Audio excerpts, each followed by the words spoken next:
Good afternoon, everyone.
Good afternoon, everyone.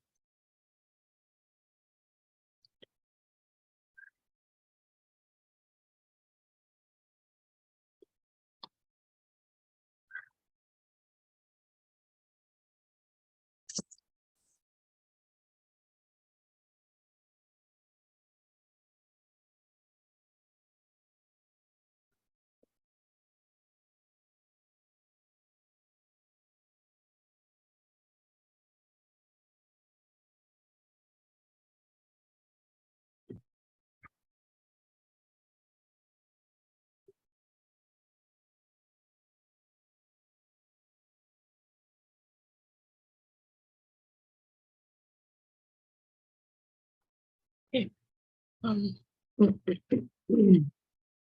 Good afternoon, everyone, and welcome to another webinar with Emerging Africa. Today's webinar is called Building Corporate Trust and Connection in the Workplace.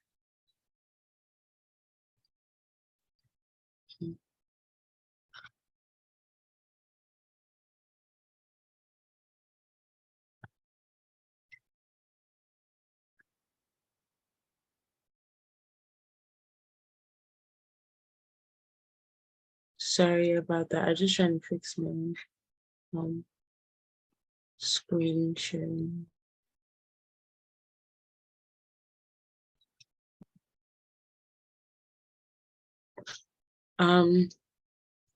So today, like I said before, today's webinar is called Building Corporate Trust and Connection in the Workplace. And today I'm going to be joined by our very own panelists who will be answering the questions on how to build trust, workplace connections, workplace relationships, effective conflict management, diversity and equality in the workplace as well. So today I'm going to be joined by our Head Trust Services at Emerging Africa, Olutoye Sani. Also going to be joined by Human Resource Associate, Mojoyin Oluwa Adeboye. Also with me, I have Matthew Olatoke, who is the Head Financial and Investment Advisory at Emerging Africa Group. And I also have Emanuela Ebo, who is a team member, Equity Capital Markets and Investor Relations at Emerging Africa Group. Today, we also have polls, which you can feel free to join. It's going to be like very interactive, and you can be part of the session as well. And there will be Q&A sessions at the end of the webinar. So without further ado, I'm just going to start with the questions.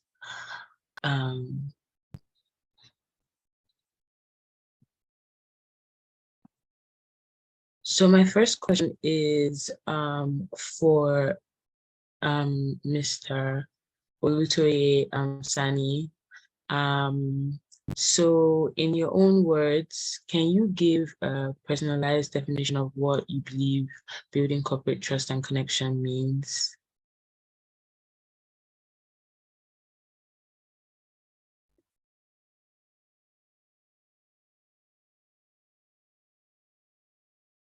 Hello?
I think Toye is kind of having network issues at the moment.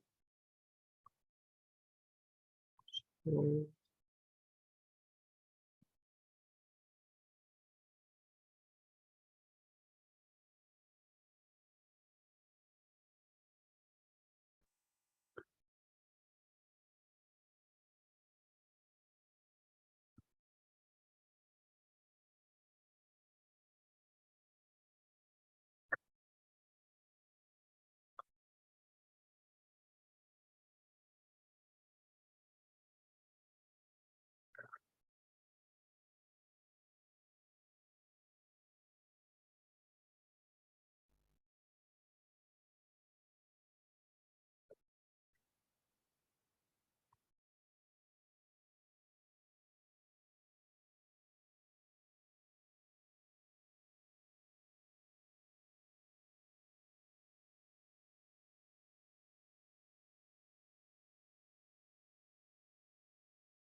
okay, I'm really sorry about that. I think it just kind of had like some issues, connection issue on my own end.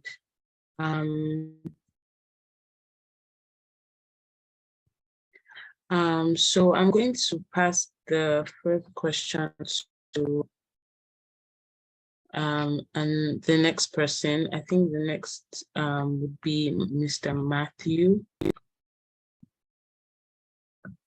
Hi, Lakwada. I can't hear you clearly. Can you hear me? Yes, I can hear you now.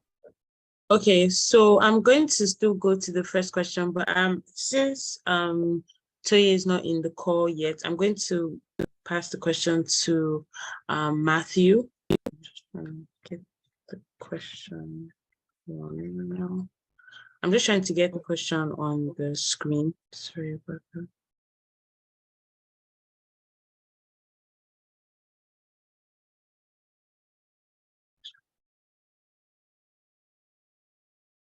So, okay, I think as I try to get the question, I'm just going to ask the question and then, yeah. So the first question is, what can you give a personalized definition of what you believe building corporate trust and connection means for Matthew, please? Okay. Thank you, Lakuda. Good afternoon, everyone. I hope I'm audible enough.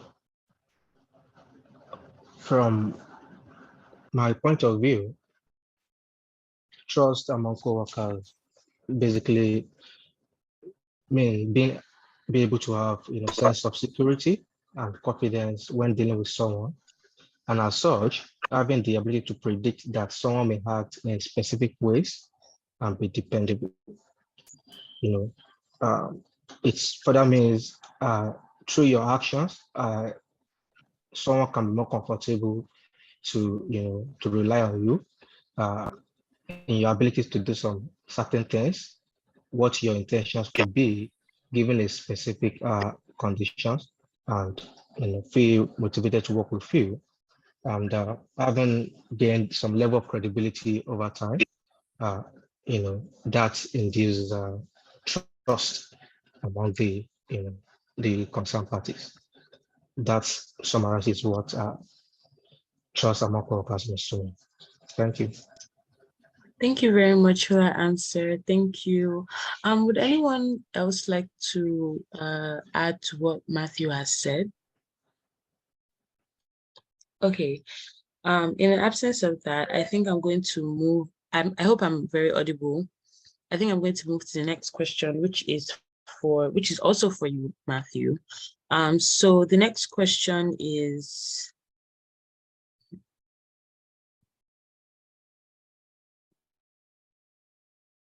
what is the importance of building trust and connection in the workplace or among the colleagues? Okay. Thank you, Lokwedo. Basically, a trust workplace has a culture that is developed through values, hard work, and strong teamwork. And as teamwork increases, we expect productivity to also increase.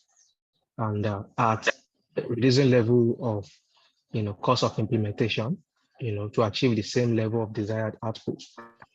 So that provides the fact that having trust in the workplace can improve the overall performance of an entity, and consequently, the company can become more successful by doing so. Thank you. Thank you very much. Thank you very much, Matthew. And I'm going to ask again if anybody would like to add to what Matthew has said. Okay, so in the absence of that, I'm going to move to the question, which is going to be directed to you, Mojoyin. So the next question is, what can lack of trust and connection lead to? Okay, so just moving off what Matthew rightly said about the importance of trust in and between colleagues, I can speak just a little bit on what the lack of it would now therefore cause. So the end goal with every organization is to achieve the organization goals, have employees working together, and also maximizing the efforts of employees. So without that, without trust and communication or connection between employees, you tend to have a lack of synergy. Employees might not work together. It tends to, this now then in turn reduces productivity between employees. At the end of the day, it affects the goals of the organization being achieved. You have the likelihood to have unhappy employees. So when I say unhappy employees, I tend to mean that, let me just give a bit more information on that. When you have employees that don't trust each other or are not properly connected. Maybe there's tension within the team. This can lead to anxiety between employees. People don't gel well together, and then it can lead to employees being like, oh, I'm not so comfortable in this workplace. I can't do my best, or maybe I don't feel like I can discuss with my team members properly or my line manager accordingly. So some employees tend to just be unhappy in such situations, and at the end of the day, leading to reduced productivity. Another thing that can lead to is a higher attrition rate. So with organizations where you see a lack of trust and connection, and you see that employees tend to leave the organization quicker. So some people stay for very short terms, maybe like 6 months, 3 months, and then they're on to like the next organization where they believe they can benefit more from. So yeah, that's what I would say to that. Thank you very, very much. That was very educating. Would anyone like to add to what Virginia said? I feel like she has said everything. Yeah, I'd like to give a comment as regards what Virginia said. So she said there's going to be high turnover rates with employees, like people want to like opt out. So it's something you also find with like the younger generation, right? It's like Gen Z. You hear that if Gen Z hears that the vibe's off in a company, they just like want to resign. So I believe that when there's lack of trust and connection in the workplace, like especially the younger generation, they just like, I'm not doing this, and they just want to move. That's my piece of it. Thank you. Thank you very much. Thank you very much, Mojani. Thank you very much, Ella, for that. So the next question is actually going to be for you, Ella. And the next question, just want to flip it. Okay. So should company things involving your personal life, for example, social media? Okay, so in general, right, it is important that you maintain a level of privacy when it comes to your personal life in the workplace. And while it is important to build strong relationships with your colleagues, your managers, your co-workers, sharing personal information with like people in the professional environment, including your social media accounts and other things, can have both positive and negative consequences. So on one hand, sharing your personal life, such as your hobbies and your interests, maybe if you like to dance, if you like to play particular sports, it can help you to build rapport, right, with your colleagues and make you more relatable. However, on the other hand, sharing so much personal information, and like maybe your views as regards some things in politics and other things, could potentially create conflict and tension in the workplace. So it's quite sketchy, right? You have to basically be very careful when you're sharing your personal life with the workplace. Thank you. Thank you very much for that. Thank you. Would anybody like to add to what Ella has said? Okay, in an absence of that, I'm just going to move to the next one, which is actually for you, Mujay. So the next question is, how can the company support the efforts of colleagues to be interpersonal? Sorry, how can companies support the efforts of colleagues to build interpersonal relationships? Okay, so I think even without the support of the company, people tend to build interpersonal relationships just like that. But like we've discussed before, it's very important for the organization to still find ways to promote this, because you still benefit at the end of the day. So one thing companies do is team bonding sessions. So you can have team bonding sessions with the group at large, or with like, actually both. You have team bonding sessions with the group at large, and you also have like mini team bonding sessions. So maybe people within a subsidiary, people within a department, all of that. It's very important for people that don't interact together on a normal day get to interact with others. So I'll give an example. Maybe people within finance team now, they're already used to each other. They see each other every day. They work together closely. When you have team bonding sessions, especially larger ones, you can see people from the finance team maybe interacting with legal team, all of that. So that's one thing organizations can do, which is the team bonding sessions. Another thing that tends to promote interpersonal relationships is when you have like open offices. So offices that have like an open floor plan where you have different people within different departments together in the office, you tend to see people that you might not have interacted with before interact more in this type of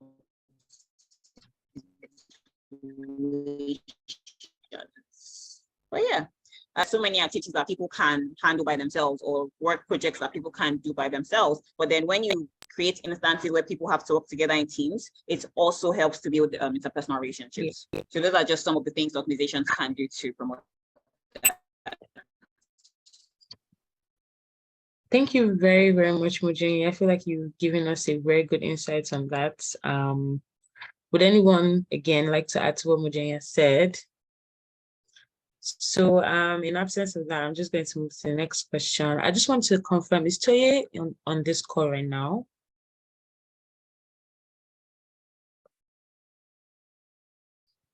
Okay, so That's everyone. Sorry, I was having internet difficulties about I'm on the call. Okay, so the next question is actually for you. I say that. So let's discuss the different workplace relationships. Can they be differentiated and how they can be differentiated appropriately in the organization? Please, can you help us with that? So off the top of my head, I would assume, or I would think that different relationships would be based on comparative levels in the company. So, for example, you would have a relationship between associates that are peers, and then you would have a relationship between you and your subordinate, and then you would have a relationship that is between you and your line manager, right? And so those are three different relationships, right? And how can they be differentiated appropriately in the organization? I think just the fact that we have titles and that we have different responsibilities based on those titles, I think it already creates that level of differentiation. You understand that this person has a different KPI than I do. They have a different, wider range of responsibilities than I do. I mean, I don't know, but at the same time, there should still be emphasis on respect, regardless of whoever, and regardless of what position you are in the hierarchy, company hierarchy. There should still be an emphasis on respect between everyone. But that's just my own take, so to say. Thank you very much. Thank you. I feel like you've explained that really, really well. Would anyone like to add to what Toye has said? Okay, so in the absence of that, I'm going to move on to the next question, which I'm directing to Matthew. But Mujani, I think your thoughts in this next question would also be appreciated. So for the next question,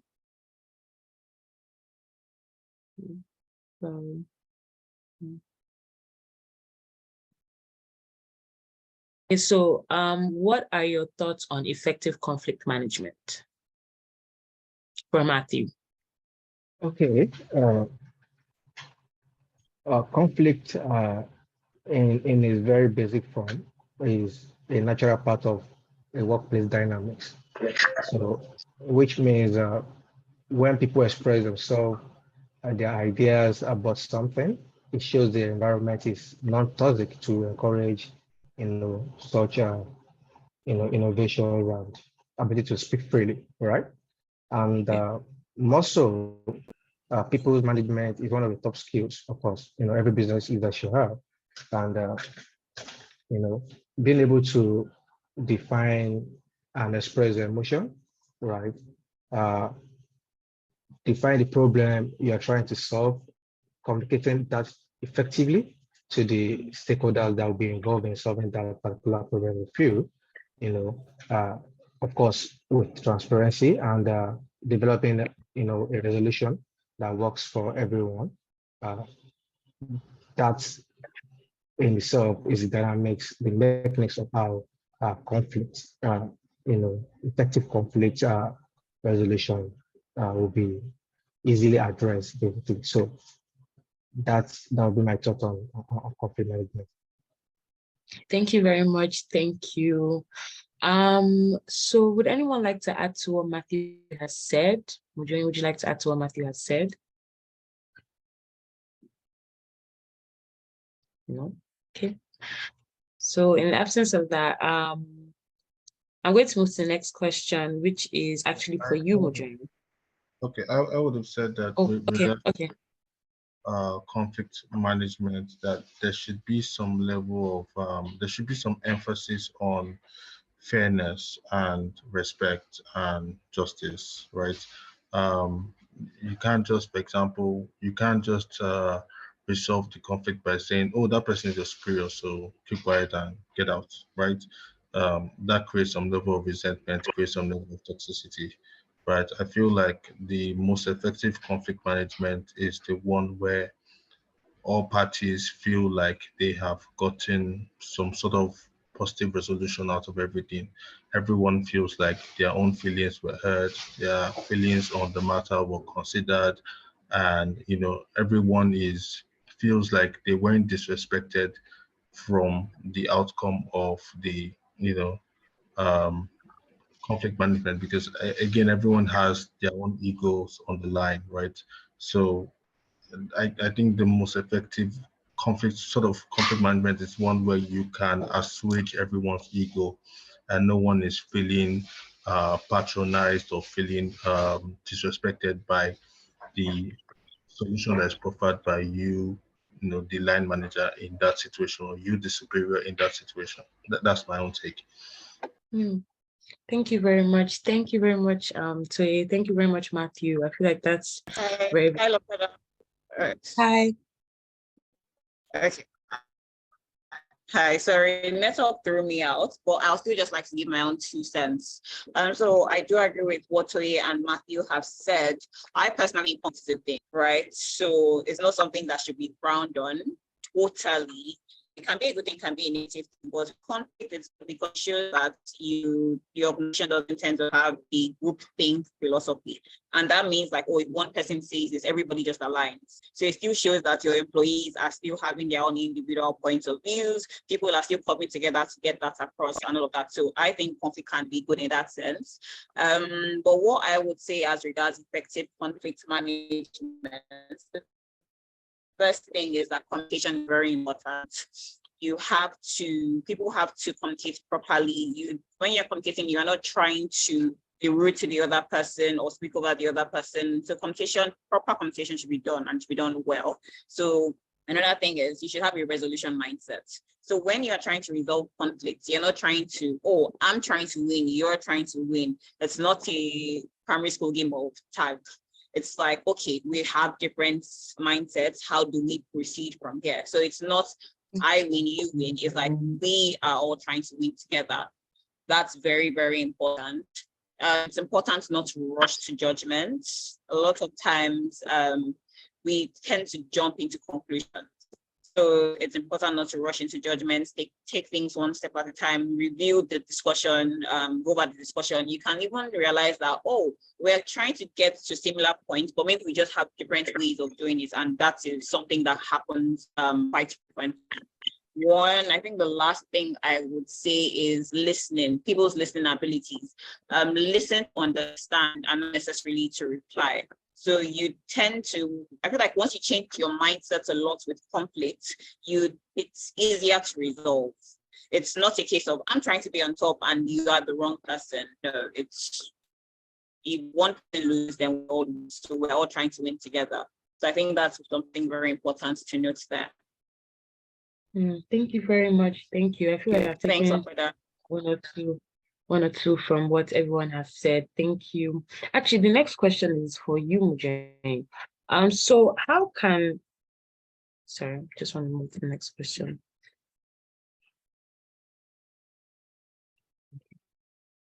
So how can diversity, equality, and inclusion be protected at work?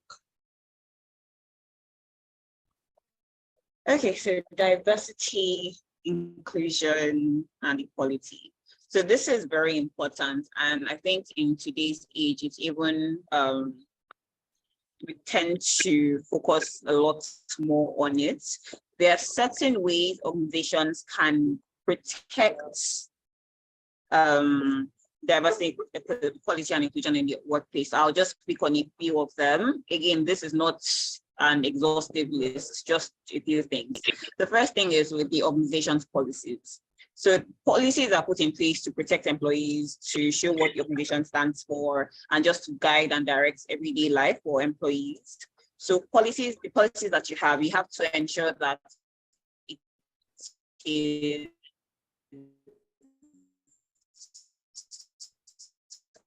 all inclusive. It covers the different types of employees that you have. And when we talk about diversity, there's diversity in so many ways. I mean, if you look at it in our home Nigeria, like our home country Nigeria, we have the angle of gender, way out of the box things. So you have to ensure that your policies are inclusive enough and they cover all your employees. Again, from your hiring practices and policies. So even from the very beginning, when you're getting people into the organization, you have to be looking at, like, are we focusing on diversity, equality, and inclusion in our hiring practices? So right from when people get one foot into the door, that is where you start from.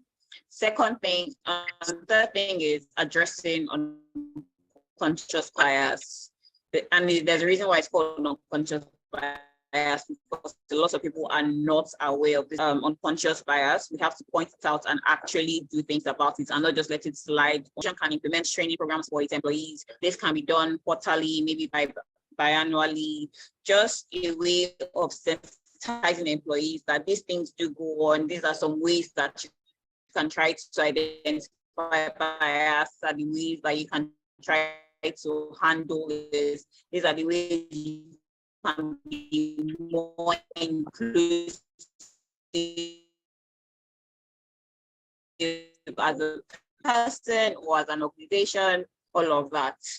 And mixing up teams. So sometimes you can realize it. Maybe you have like 7 male individuals within a team and 0 female. So mixing up teams, like you try to identify that, oh, are there actually unconscious biases, or are there actually teams that are not as inclusive? And then try to mix that up from. So I'm coming from the HR point of view, because those are some of the things that I would notice. But yeah, those are some of the things that can be done by an organization to ensure you have the diverse workforce, quality within your team, and ensure all employees feel included. Thanks for that. Thank you very much, Mujeni. Thank you for that.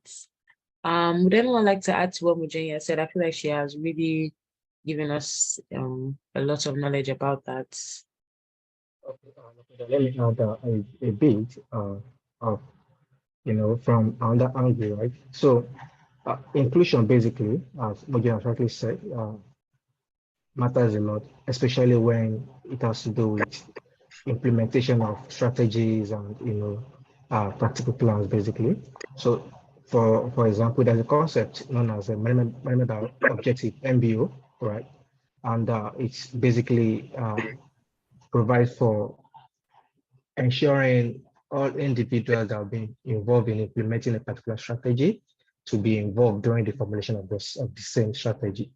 Because they feel when implement such steps, it won't be as if these are tasks and processes being handed over to them. They were involved even in the formulation and they are doing their thing. Is our idea, is our idea, this is our strategy, and these are is a joint goal pursuit.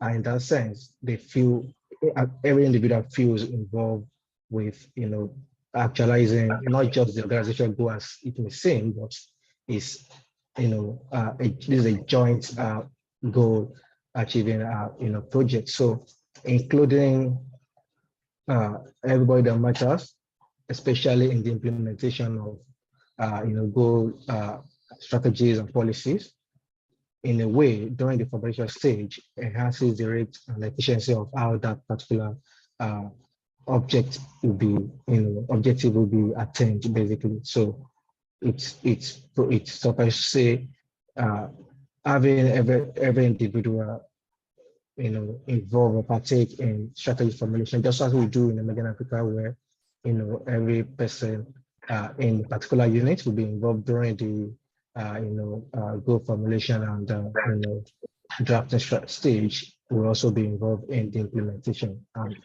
it gives this, a shared purpose, shared value, kind of mentality, right? So inclusion is key. It shouldn't be it shouldn't be objectives and policy shouldn't be taken from the angle of the top down approach alone. Yeah, it could be both top down and bottom up, where everybody opinions being sampled, take into consideration, and the objective being formulated by all that will be involved in the implementation of such same strategies. Thank you. Thank you very much, Matthew. Thank you for that educative one. So would anyone like to add to what Mojoy and Matthew have said on this? Okay, so in the absence of that, I'm going to move to the next question, which is actually directed for you, Ella. So the next question is, what are some toxic behaviors in corporate space that you would say get under your skin? Thank you, Lopeda, for that question. There are several toxic behaviors that can exist in the corporate space, right? They can include bullying or harassment, which can be verbal or physical abuse, intimidation, or humiliation directed at a colleague or an employee. It could be micromanagement, which is when a manager closely monitors or controls an employee's work, and that leaves no room for autonomy or creativity for the employee.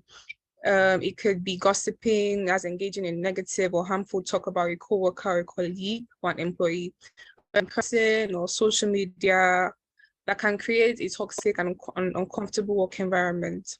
There could be discrimination, treating employees unfairly based on their gender, their race, their age, sexual orientation, and other characteristics that is unacceptable.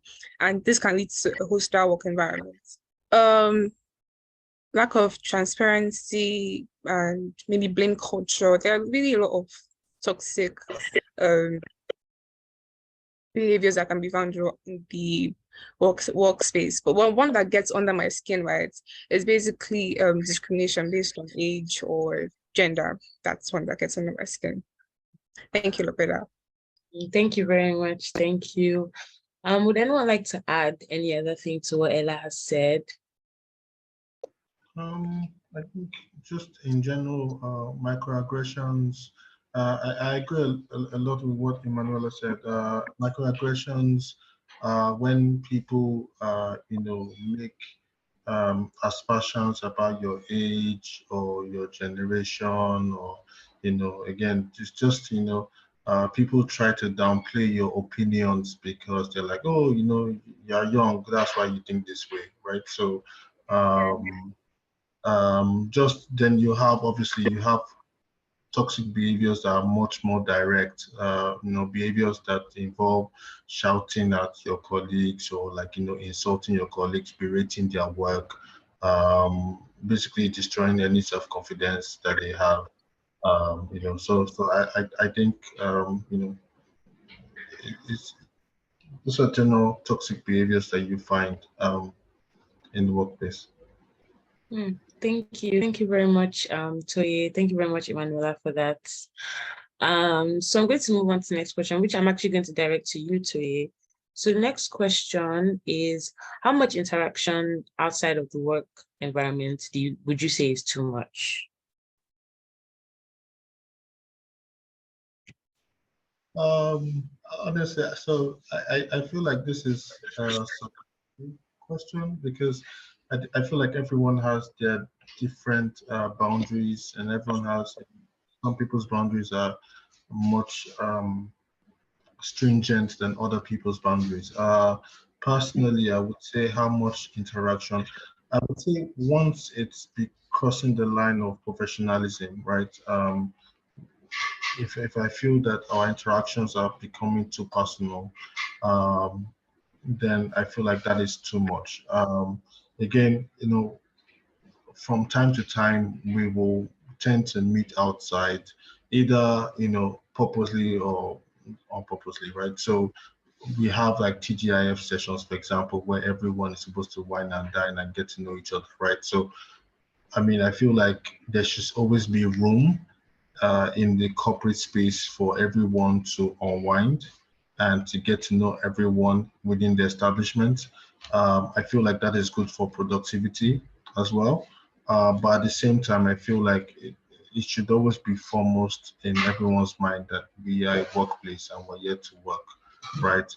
Um, some people, for example, with social media, I feel like again, everyone is connected to social media.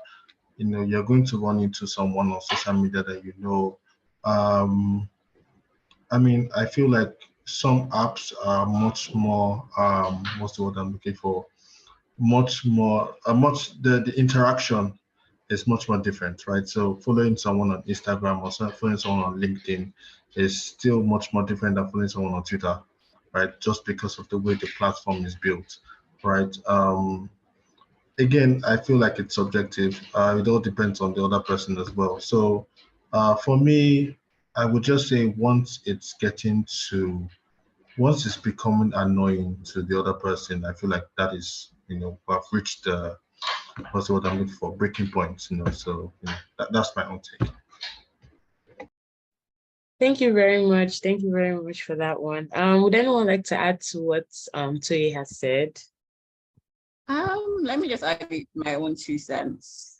Okay. So I feel like this is an individual choice decision. There's really no generic answer that is like, this is the standard of interaction that you should have outside the workplace, right?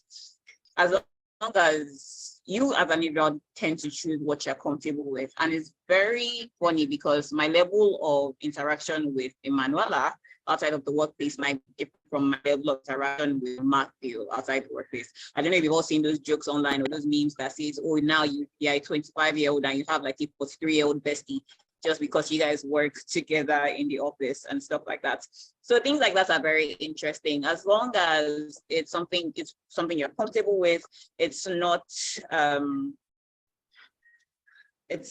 abuse of power, abuse of any work relationship or anything like that. It's not somebody overstepping boundaries and stuff like that. It's up to the individual, and different people have different levels of interaction outside the office. So really there really is no blanket cover for this answer, or for this question rather. Thank you very much for joining. Anyone else? Matthew, Ella, do you feel like they've answered it? Like, I feel like you've answered it enough. Okay, just a bit, to throw in. As Mujoin rightly said, there is no pass route to this.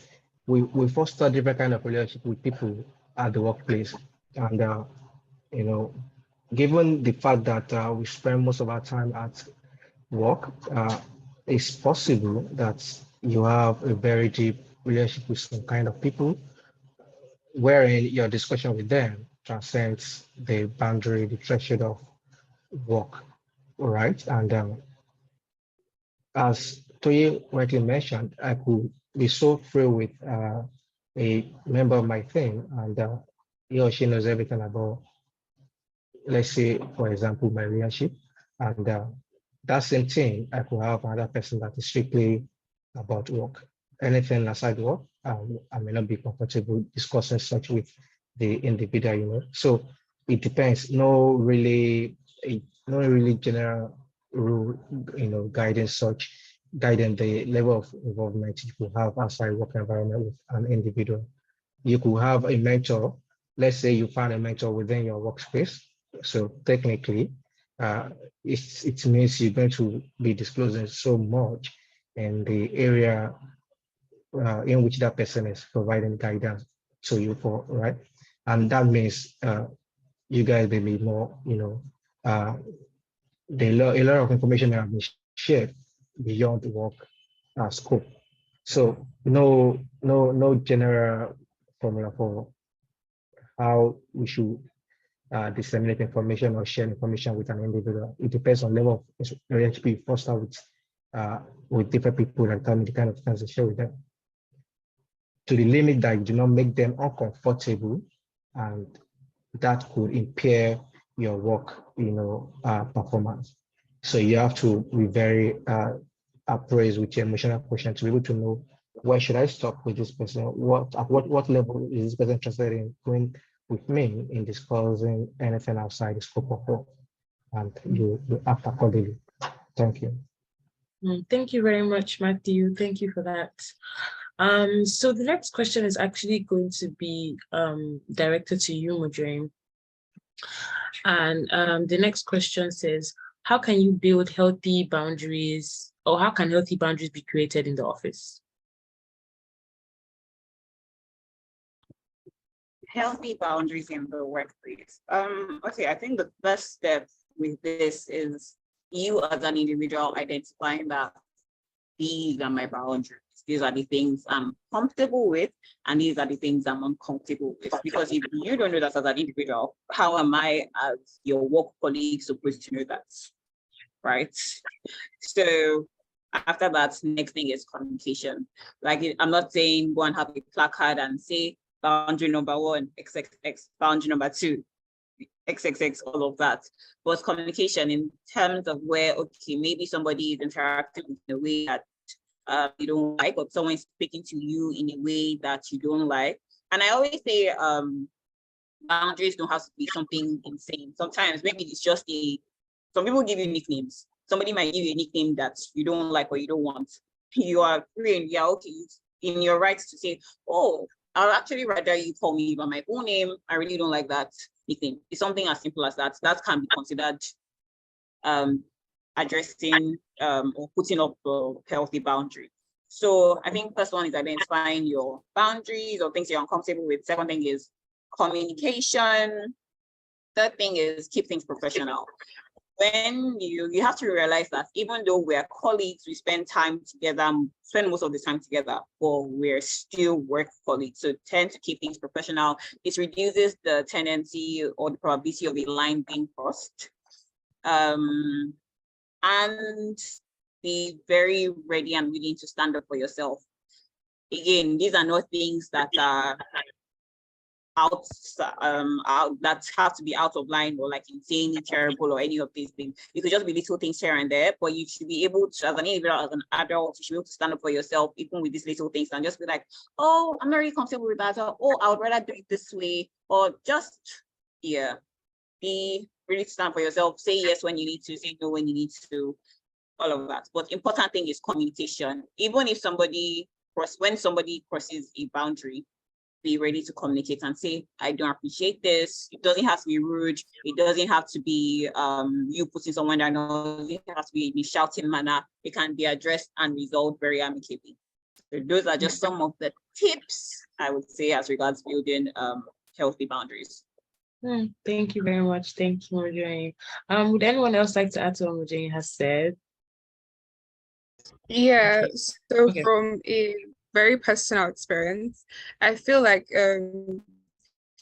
we learn to build healthy boundaries as time goes on, right? Because it's not something that you're working for not so long, right? And I had to learn on the job how to build healthy boundaries. And I love that Majane said that you have to first identify what you are comfortable with and what you're not comfortable with, and then communicate. And then sometimes, right, communication can communicate by being assertive and stating that, oh, I don't like that, I prefer you do this. You can also communicate. I also learned that you can communicate via body language. So you can be like you person can also just see that over time you're uncomfortable with certain things, but it's better overall just to communicate assertively. Don't be rude, especially if you're a younger person, and then just states it assertively that this I don't like that, and then make sure to keep things very professional, because it keeps C finish at B, right? So like there's no C finish, there's no proper. Thank you. Thank you very much, Ella. Thank you for that. So with what Mujanya and Ella have said, I am going to ask a more general question for the next question, which is, do you believe you have been able to create healthy boundaries in your workplace? So I'm asking everyone now if you believe that you have been able to create healthy boundaries in your workspace, maybe off what Emanuela or Mojoy have said or stated. So maybe I'll start with Matthew. Okay, thank you. I believe I'm able to some reasonable extent, though of course there's going to be there is human relationship, so you can't really be uh that perfect, right? So there are still going to be some margins of error, basically. But to a reasonable extent, as I've said earlier, I think I'm able to put healthy boundaries in workspace. But you can't really do that at 100%. Basically, there's some people you are so much more close with that uh, you are more comfortable going the extra miles with in discussing personal stuffs, right? And aside that, yeah, I think I'm able to. Thank you. Okay, thank you. So Mojoy, would you like to answer that as well? Okay, no problem. So healthy boundaries in the workspace, I would say yes. For me, it's not my boundaries with everybody in the workspace are not the same. So the way I interact with my team members, I can be so fun or funny or just a clown or just be somebody that can be lively there. And the way I can interact with other people within the organization will be a bit more professional, all of that. So boundaries, again, different with different people, but healthy boundaries, I would say yes. In general, yes. Okay, thank you. Toye?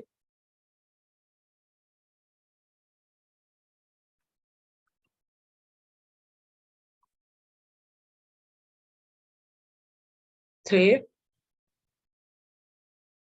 Okay, and maybe he's having some connection problems. So Emanuela, would you like to also give us your 2 cents on that? Sorry, I missed the question. Is this regards to whether I've been able to create healthy boundaries? I feel like this regards some level of self-awareness. I don't know. So um, uh, I think I have. I want to believe that I have. With regards to my relations with people, I try my best to keep it as professional as possible. Um, I mean, I do leave room for interaction that is obviously outside work, but I try to limit that as much as possible and try to focus on why we are here, which is to, you know, um, meet our budget. So. Yes. Thank you very much. Emanuela, please. Okay, so just like Mujin said, right? So amongst my team members and maybe people in the open office where like I sit at the office, I can be more fun and jovial. So health boundaries there are they're lower and a bit laid back than boundaries with everyone else in the office or in the corporate space, right? So yeah, that's basically how it is with me. I have healthy boundaries. They're healthy. Yeah, I have created healthy boundaries to the best of my ability. Yeah, thank you. Okay, thank you very much. Thank you. So the last question is actually for you, Ella, but I feel like every other person too can also join, maybe out of experience. So the last question I have is relationships in the office. What are your thoughts? Okay, thank you, Lopela, for that question. I believe relationships in the office can be very complex and challenging, right? So while there's no inherently wrong, nothing wrong. There's nothing wrong with forming.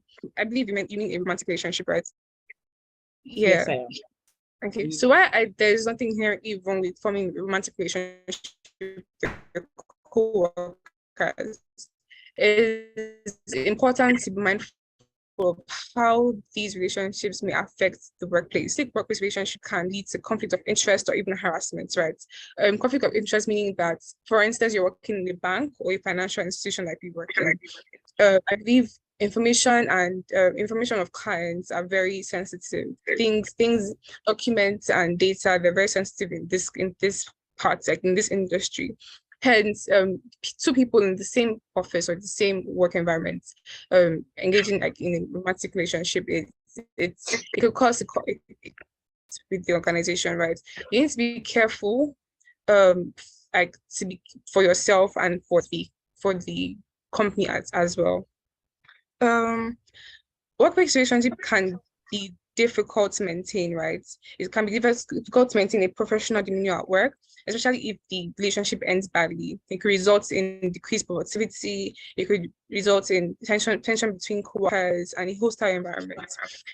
That being said, right, some workplace relationship can be positive and beneficial. It could lead to marriage. But I sincerely believe that if you're about to be in a relationship, you think it's serious with someone, I think you're meant to have a discussion with the person and say, oh, probably you'd have to probably talk to HR as well and know what people getting married in an office or those kind of things. What is it allowed? Do you have to move to another department? Do you have to move to another branch? Something like that, or just decide to okay make the sacrifice and probably leave the organization, right? Ultimately, the key is to approach workplace romantic relationship caution and professionalism. Employees should be aware of the company's policies on workplace relationships and ensure that they are not compromising their professional reputation or the company's interests.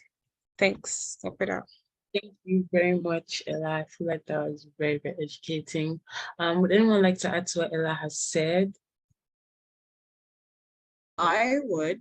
So I think Ella has really said some important points, but just from me, from my little HR desk, let me just add just a little bit more. The first thing is organizations tend to usually have policies as regards this. So you have to abide by your organization's policies. We have to remember that these policies are also there to protect the employees, because again, relationships can be different. You might have relationships between peers, you might have relationships between line managers and team members, or with like higher level management and other employees within the organization. A lot of times the policies can be very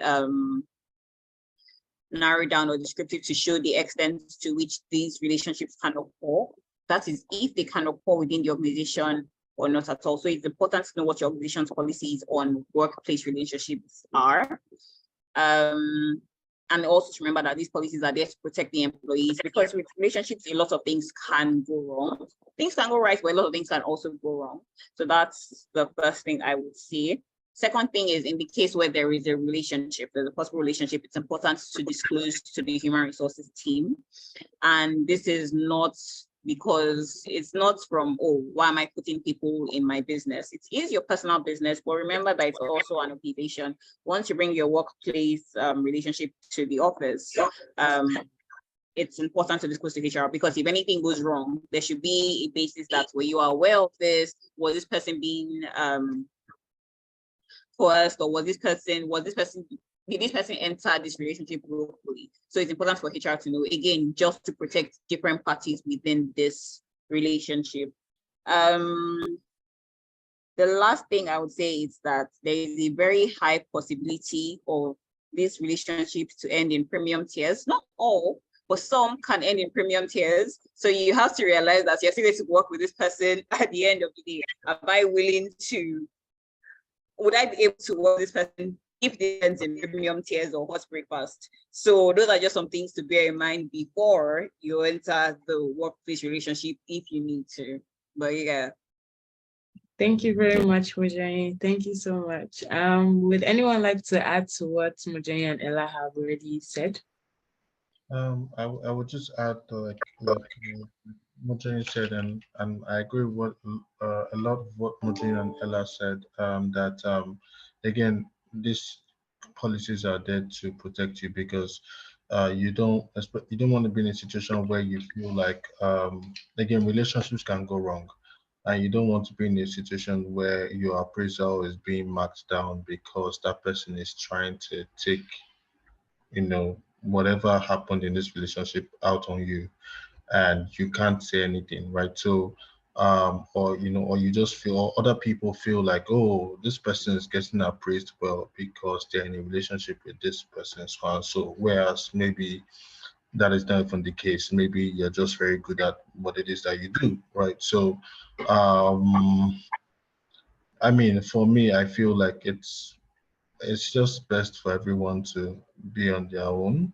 But again, if again, we're all human beings, and if it has to come to that, I would suggest that, again, like Mojoin said, you report to, let HR know, and that it's not with someone that is your superior, because I think you should be with someone that's your superior, and if it is even have to be with someone that's uh, in a higher position, it shouldn't be someone that you directly report to, right? So just for the sake of transparency and for the sake of your own well-being as well. So that's my own take. Thank you very Thank much. you. Yeah. Thank you very much. So just to go off what he said, I read someone in the comment sections. I really don't agree that HR should be involved in people's personal relationships. So let's not get it wrong. It's not as if HR is going to come and say, you are dating A, or you are dating B, or HR is going to come and say, how is your relationship going? Did you people fight today? Are you people okay? Did you cook for this person? Did you lay your bed this morning? HR is not going to do that. Like, HR is not trying to be in anybody's personal relationship. It's just a documenting this scenario in the case that if there is any negative outcome that can be taken up, just like Toye said, in the instance of maybe somebody being marked down negatively or somebody benefiting, in the case where if that is reported, there should be a basis of, okay, where are we going from? So it's not really, it's probably something that would cross HR's desk within like a 5-minute paper if it's not against the policy, like, oh, just documenting that this is a situation by the side. HR is not really going to come and say that, employee X, how are you happy today? So just to make that clear, but yeah, so HR really doesn't try to be in anybody's business like that. Thank you very much. Thank you. This actually brings it to the end, and now we're going to the Q&A session. Thank you everyone for coming in and listening. So I'm just going to go through some of the questions that have been put in the question box just to see if there are any questions.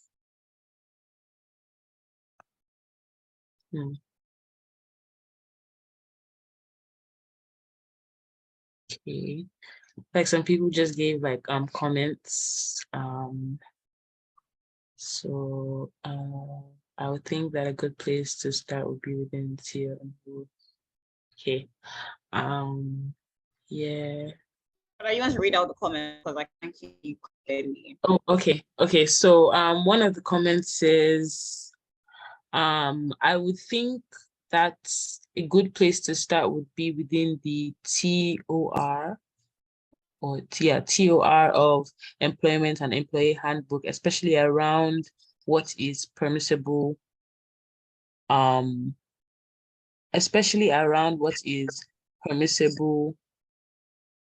WRT to your involvement with co-workers. I'm not really sure how this comment is, or the I think WRT means with respect to. Okay. So it says, I would think that a good place to start would be within the sorry, does anyone know what TOR means? In terms of Sorry. Okay, in terms of something of employment. I don't know, maybe it's terms of rules of employment or something. Yeah, okay. Okay, so I would think that a good place to start would be within the terms of rule of employment and employee handbook, especially around the permissible, around what is permissible with respect to your involvement with co-workers. So I'm guessing this has to do with the relationship aspect Question. of question. And then the next Yes. comment. Mojane, were you going to say something? Can I go ahead? Okay. Yes.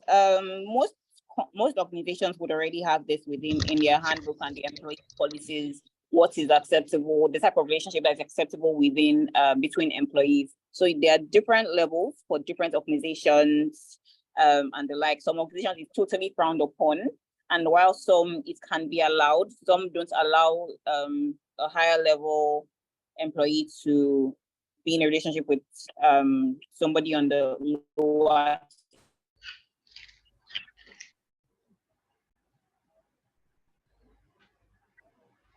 Hello?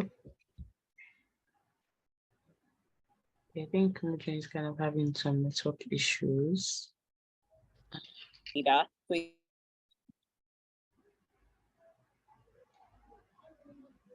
Okay.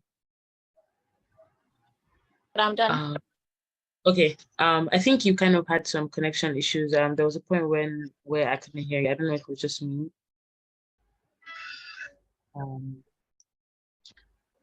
But thank you very much, Mojane.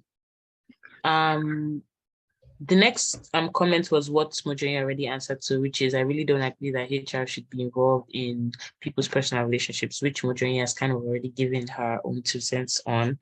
And yeah, that's everything from the question and answer side of things. We actually did have polls that people were like voting for or voting in, but I don't think I can really see the results of the polls right now. Okay, so there's another question actually. Someone said, how do you deal with a toxic boss or a boss that is always shouting and never thanks you even though you are a performing employee? Doesn't it affect turnover? So did anyone hear the question? Or should I repeat it again? This is how do you deal with a toxic boss? Yes, so how do you deal with a boss or a boss that's always shouting and never thanks you, even though you are a performing employee that doesn't, the person now asks, doesn't it affect turnover? I hope it's not a sub shop. I hope they're not subbing someone on the panel. I think so. Okay. Again, I think the best way to handle things is just, I think the more pragmatic approach is to speak with HR. I think that you could try speaking, you could try addressing this person and saying, I don't like this, but I find that sometimes this toxic, because again, this is a toxic person, right? Sometimes people don't like being addressed. So this person may feel like, for this person is disrespecting me by coming to me to say that they don't like. So you're saying I'm shouting, like, wow, so I'm shouting, So I feel like the more pragmatic approach is to really speak with HR. HR can then book a session with this person and, of course, inform them of the culture that exists. I want to believe that every company has, is built on some level of, respect for everyone, right? So then they can then speak to that person and then they can sort of find a way to, maybe either through work training or something or therapy, they could find a way to, reduce this person's toxicity to a bearable minimum, I think. Thank you very much for that. Would anyone like to add to what you said before we move to the next comment? Okay.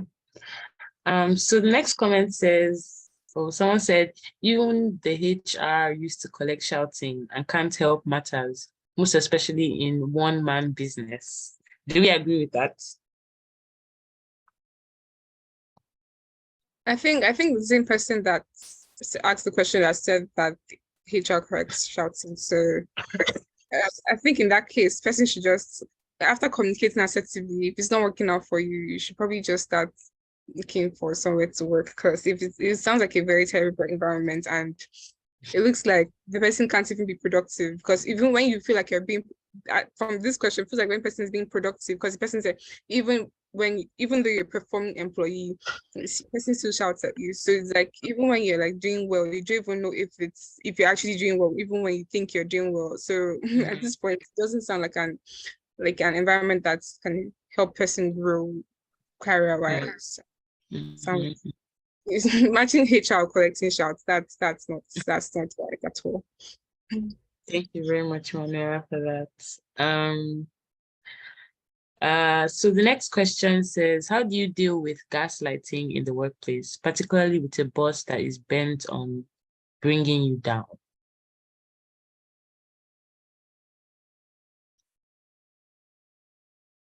Okay, so I'm going to take that again. It says, how do you deal with gaslighting in the workplace, particularly with a boss that is bent on bringing you down? So, my own question would be, how do you know they're gaslighting you? They might not be gaslighting you. You might think in your mind that, I am the bestest, and they might be looking at it based on their own experience, saying, this is not um, up to par, right? So you might think they're gaslighting you, but they might actually be honest about your situation, so to say. Mm. That being said, if they are in fact gaslighting you, um, perhaps maybe you could again report to HR. You could have someone, maybe a third party, objectively look at your work performance. And that third party can say, okay, well, I mean, based on what I'm seeing, it seems like this person is either on this level or on that level. So now you have some level of what's what I'm looking for. There's some level of confirmation to either side as to, where you stand, so to say. But I want to believe that I don't see the benefit to a boss gaslighting you. I don't see how that even benefits that boss himself. Um, but I don't want to sound like I'm supporting the boss. So again, like I said, maybe you can speak with HR. Maybe HR can sort of schedule some sort of third party to look at what it is that you're doing. I think also perhaps maybe what the boss needs to do is explain why. So if they say, okay, this thing is wrong, okay, why is it wrong? Okay, this. That way, they've shown you they are working, and you can see why you are wrong. So maybe you felt like, oh, I was doing this and I'm the best at this, but now that they've given you an honest appraisal of yourself, you now see where you stand, right? So maybe that could also be another solution. Mm. Thank you. Thank you very much, Toye. Would Right. anyone like to add to what Toye said? Yeah, I'd like to say something. So there's, remember when we spoke about conflicts in the workplace and how to resolve conflicts in the workplace? I think Marjorie mentioned conflict resolution and how okay, so basically I believe this person ought to have a conversation with their boss, right? And that conversation, it is going to have to entail proper communication. Communication in the sense that communication means sending and receiving, sending a message and then receiving feedback, right? And then when you send the message, you have to be sure that the message you sent has been understood by the person receiving the message, and the person gives you feedback on what they've understood. And then you also have to understand that feedback. So in this sense, right, there's probably a communication gap, probably, right? Um, um, you have to identify exactly what your boss wants, right? You have to identify where you're coming from. Just like Toya said, you have to identify what do you expect from me? What exactly do you expect from me? And then when I give you what I think you expect of me, and you're still not satisfied, okay, tell me why what I have sent or what or what you have received from me, why is it not up to par? And those kind of detailed, proper conversations. It's not like it's not a fight. Conversation is not meant to be a fight. It's meant to be feedback, understanding, trying to build a proper relationship that leads to more productivity. Because feeling like your boss is gaslighting, I think I don't want to use the word, but probably a red flag, because it sounds like you're not going to be productive. It sounds like you're not going to be working at your optimum, and feeling like your boss is bent on bringing you down. That's sad, to be honest, right? Because I believe that a work environment shouldn't be like this. It should be able to, it should be good enough for you to be productive and air your views and be able to do your best and be the best person you can be, right? Yeah. So yeah, I think communication, right? Try and communicate with the person. Ask what exactly do you want from me? What exactly are you expecting from me? What exactly do you hire? When I feel like I'm giving you what you have asked me, and you still don't feel like, oh, that is what I need, ask again. Like, basically just keep communicating. It ought to be you and the person against the problem, not you both of you against each other in that communication, in that conversation, right? So that's why I that's what I believe, right? Well, that's what I think. That's my little 2 cents. Yeah. So and then if communication doesn't work, that's, I don't know what else will work at that. So thank you so much, Opeda. Thank you very much, Emanuela, for that. Really appreciate it. Anyone else like to add to what both Toya and Emanuela have said? I feel like they have really spoken on this, and hopefully they've answered the person's question. Okay, so there's one last comment here that says, best solution is for companies to implement 360-degree feedback that influences promotions and whatnot. If your team also has to review your capacity as a leader, I think it limits the occurrence. Does everyone agree with that? Okay, so Yes, I think, okay. it makes sense. It makes a lot of sense. Mm, If- mm. Okay. So I think that's all the comments and questions that we have for today. And I guess that's going to bring this to the end. Like I said before, we do have polls, but I don't think I can see the results of such of the polls, but I can read them out to people. So we ask questions like, do you believe you have created healthy boundaries in the workplace? Would you encourage relationships in the workplace? Should you be completely open with your company about your outside life? Would toxic behaviors in the workplace cause you to leave? You think you have built meaningful connections in the workplace? So these are just some of the questions that we did ask the audience to answer. So I think they did, but like I said, I can't really see the results from here. But I think okay. So I think we've answered this person's question. Oh, someone says there's a question that hasn't been answered. Okay. Let me see. Okay, so it says this question, actually, I think I've gone back to the question. It says, how do you deal with a boss that is abusing you sexually?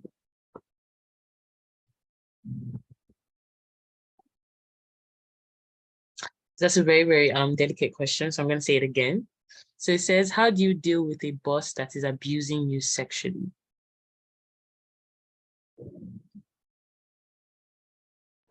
Again,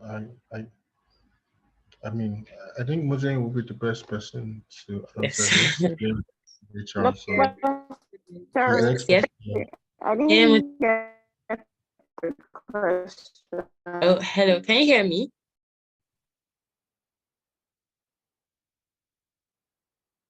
Hello, Mojang, are you there? You report to HR immediately. HR takes it up from the. I can hear you. Can you hear me? I can hear you now.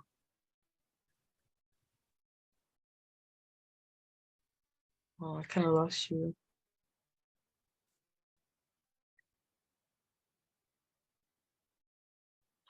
Yes, I'm there. I'm speaking. I hope everyone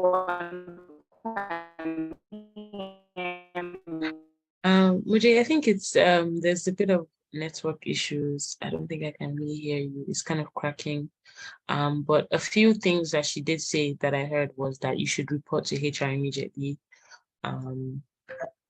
But I think she's probably going to come back soon. So I'm going to give her a minute so that she can really give some in-depth of how you should deal with that.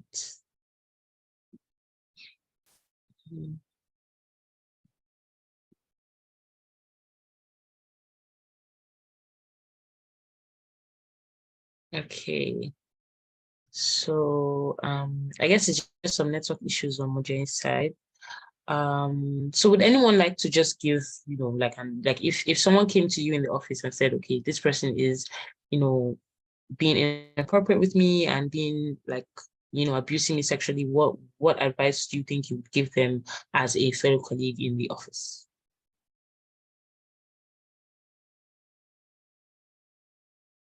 I would say, Sorry, my again, network threw me out. I hope you can hear me. Oh, yes, I can hear you now. maybe now.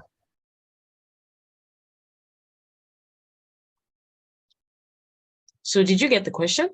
Okay, all right, not acceptable in any instance. It's such a sensitive matter. People might not be willing to be open with their other team members and colleagues about it, but definitely not acceptable. The best thing to do is to report to the HR team directly, and then the HR team takes it up from there.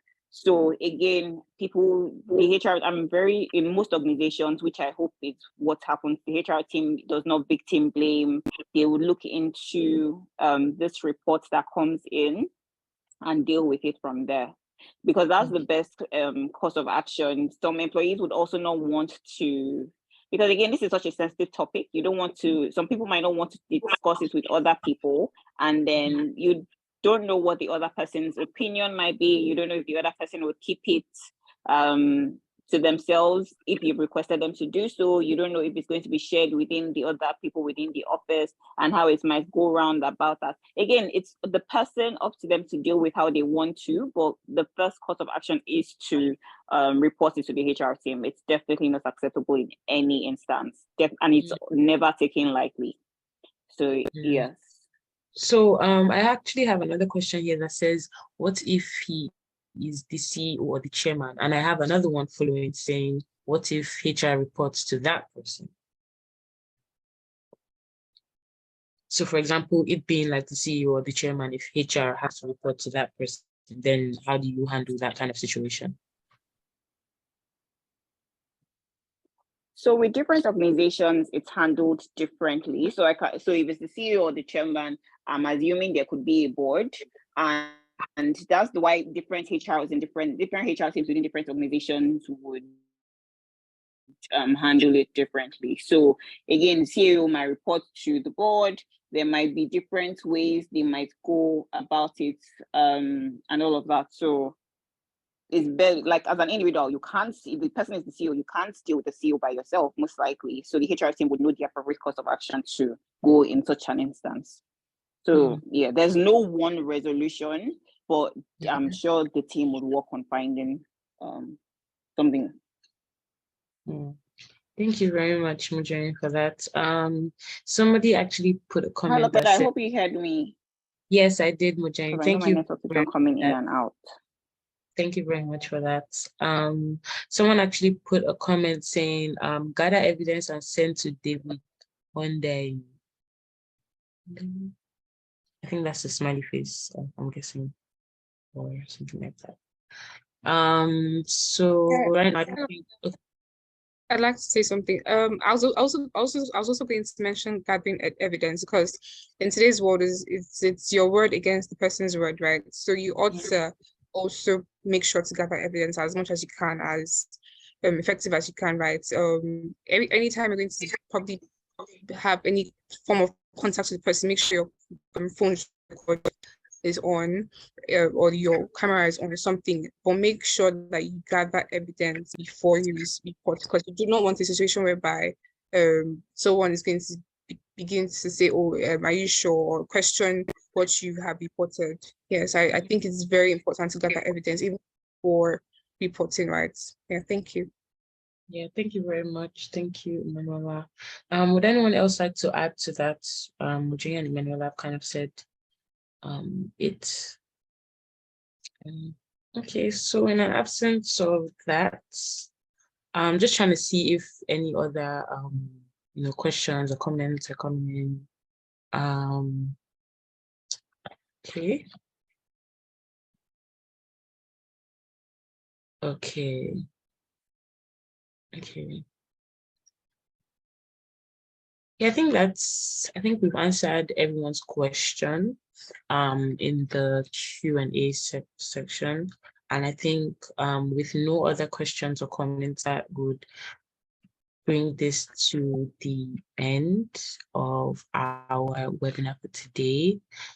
Thank you, everybody, for attending. Thank you, our panelists, for answering the questions that needed to be answered for people. And hopefully this has been an educative session for people to go back and reflect, on whether or not they're building connections, whether they have good boundaries, how to handle some certain situation, conflicts, and other things in the organization. Thank you very much, everyone, for this. Really appreciated, and I will definitely see you in the next webinar or session that we have. Again, thank you very much. Thank you. Thank you, Okada. Thank you, everyone. Thank you. Thank you. Have a lovely weekend. You too. Thank you.